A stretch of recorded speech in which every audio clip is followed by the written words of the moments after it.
আপনি কি তাওবা করার পরও বারবার শয়তানের ফাঁদে পড়ে যান? গুনাহ আর করবেন না বলে প্রতিজ্ঞা করার পরও পুনরায় গুনায় জড়িয়ে পড়েন? মনের সব জোর একত্রিত করেও গুনাহ থেকে বেরিয়ে আসতে পারছেন না? আমার ভাই, এ নিয়ে হতাশ হওয়ার কিছু নেই। আমার কথাগুলো মন দিয়ে শুনুন। মুমিনের পুরো জীবনটাই একটি যুদ্ধ, একটি অন্তহীন লড়াই। এ লড়াই কুপ্রবৃত্তির বিরুদ্ধে, শয়তানের বিরুদ্ধে।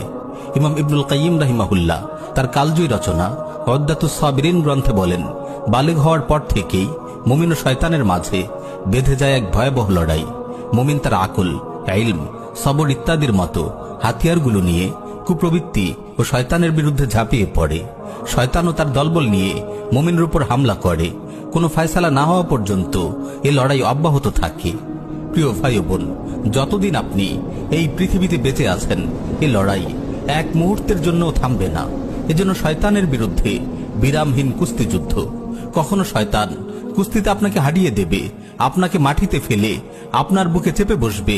আবার কখনো আপনি শয়তানকে শূন্যে তুলে মাটিতে আছাড় মারবেন, তার বুকে চেপে বসবেন। আপনি কোনো গুনাহ করে ফেলেছেন, এর অর্থ শয়তান আপনাকে কুস্তিতে হারিয়েছে, আপনাকে মাটিতে ছুঁড়ে ফেলেছে। আপনি কি মাটিতে শুয়ে থাকবেন? না, আপনি এক লাফে উঠে দাঁড়াবেন। গুনাহ করার পর আপনি খালিস দিলে আল্লাহর কাছে তাওবা করবেন। তাওবা করার অর্থ ঘুরে দাঁড়ানো। ঘুরে দাঁড়িয়েই কি আপনি ক্ষান্ত হবেন? না, আপনি নিজেকে সংশোধন করবেন এবং ভালোভাবে গুছিয়ে নেবেন। যে দুর্বলতাকে কাজে লাগিয়ে শয়তান আপনাকে কুস্তিতে হারিয়েছে, আপনি সেই দুর্বলতাটুকু কাটিয়ে ওঠার চেষ্টা করবেন। শুধু এতটুকুই নয়, আপনি শয়তানকে পাল্টা আঘাত হানবেন। আপনি নেক আমল করবেন।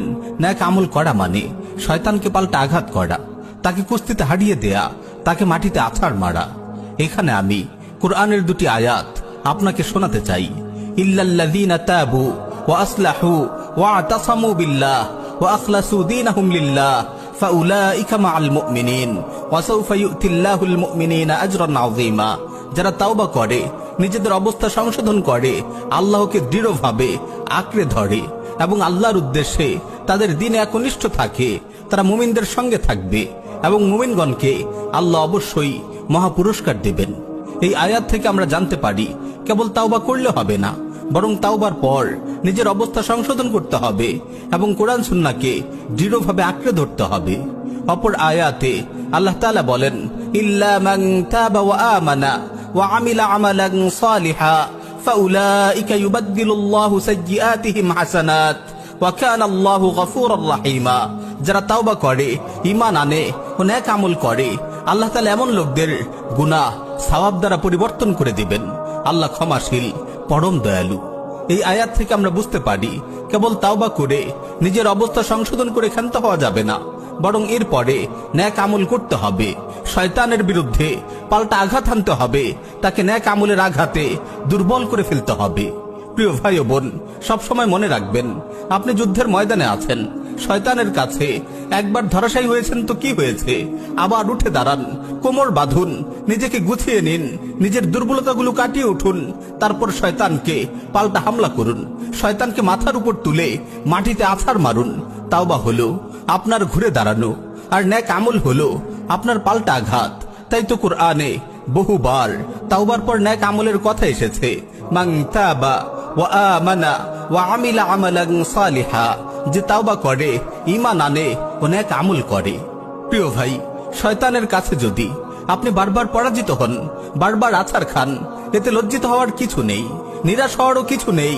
আপনি বারবার ঘুরে দাঁড়ান, আরো বেশি উদ্যম, আরো বেশি সাহস নিয়ে শয়তানের মুখোমুখি হন। আসলে ভাই, সত্যি বলতে কি, মুমিনের জীবনটাই এমন, কখনো আপনি শয়তানকে হারাবেন, কখনো শয়তান আপনাকে হারাবে। এই মল্লযুদ্ধ মৃত্যু পর্যন্ত অব্যাহত থাকবে। যতক্ষণ তাওবার হাতিয়ার আপনার হাতে আছে, আপনার নিরাশ হওয়ার কিছু নেই। কিন্তু সাবধান, খুব সাবধান, কখনো যেন এটি ভেবে নিরাশ হয়ে না বসেন যে এই গুনাহ থেকে আমি কখনোই বের হতে পারবো না। না ভাই, এরকম কখনোই ভাববেন না। তাওবার পর বারবার আপনি শয়তানের ফাঁদে পড়ে গেলেও আপনি হতাশ হবেন না। আপনি শয়তানের হাতে বারবার হারবেন, এই বাস্তবতা আপনি মেনে নিন এবং শয়তানের মোকাবেলায় তাওবা ও নেক আমলের হাতিয়ার নিয়ে ঝাঁপিয়ে পড়ুন। সে যদি 1 কোটি বারও আপনাকে মাটিতে ফেলে দেয়, 1 কোটি বারও আপনাকে গুনাহে লিপ্ত করে, আপনি 1000 কোটি বার তাওবা করবেন, 1000 কোটি বার আপনি ঘুরে দাঁড়াবেন মুষ্টিবদ্ধ হাতে। আজ এই শপথ করুন, কোনো গুনাহ হয়ে গেলে দীপ্ত কণ্ঠে ঘোষণা করুন, হে পাপিষ্ঠ দুরাচার শয়তান, তুই যদি আমাকে 1000 কোটি বারও গুনাহে লিপ্ত করাস, আমি 1,00,000 কোটি বার তাওবা করব, কোটি কোটি নেক আমলে আমার আমলনামা ভরে তুলব। আমি কখনো তোর সামনে পরাজয় স্বীকার করব না, আমি কখনো তাওবা ও নেক আমলের অস্ত্র ত্যাগ করব না। তোর সব চক্রান্ত বাধাকে পদদলিত করে আমি অবশ্যই আমার রবের সঙ্গে জান্নাতে মিলিত হব ইনশাআল্লাহ। প্রিয় ভাই ও বোন, কেবল ফরজ আদায় করে বসে থাকবেন না, কিছু কিছু নফল আদায় করুন। যে ব্যক্তি নফল আদায় করে, শয়তান তাকে সহজেই ফরজের ব্যাপারে গাফিল করতে পারে না। মনে রাখবেন, আপনার প্রতিটি নেক আমল শয়তানের গালে এক একটি চপেট আঘাত। তাই সব সময় আপনার জবানে জিকির জারি রাখুন, শয়তানের গালে একের পর এক চর কষতে থাকুন। সে আপনার মনে কুমন্ত্রণা দেওয়ার সুযোগ পাবে না। একটু অবসর পেলেই কোরআন তিলাওয়াত করুন, কিয়ামুল লাইল ও অন্যান্য নফল সালাতেও নিয়মিত হওয়ার চেষ্টা করুন। ধারাবাহিক আমল করলে ইনশাআল্লাহ শয়তান দুর্বল হতে থাকবে, এক সময় আপনার কাছে ঘেঁষতেও ভয় পাবে। প্রিয় ভাই ও বোন, গাফলতির সময় আর নেই, আবার জেগে উঠুন নতুন উদ্যমে। ফেলে আসা দিনগুলোর সব পাপ পঙ্কিলতা তাওবার অশ্রুতে ধুয়ে মুছে সাফ করে ফেলুন। আসুন নতুন করে শুরু হোক শয়তানের বিরুদ্ধে অনন্ত এক যুদ্ধ। হাতে তুলে নিন তাওবা ও নেক আমলের অস্ত্র।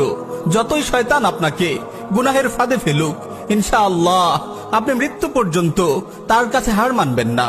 কোনো একদিন আপনার কোনো খালিস তাওবা, নির্জন রাতে আপনার ফুপিয়ে কান্নার চাপা শব্দ, আপনার কোনো দিল আকুল করা রোনাজারি হয়তো আপনার রবের রহমের সাগরে ঢেউ তুলবে, আর তিনি নিজেই আপনাকে পথ দেখিয়ে নিয়ে যাবেন সুখময় জান্নাতের সবুজ উদ্যানে।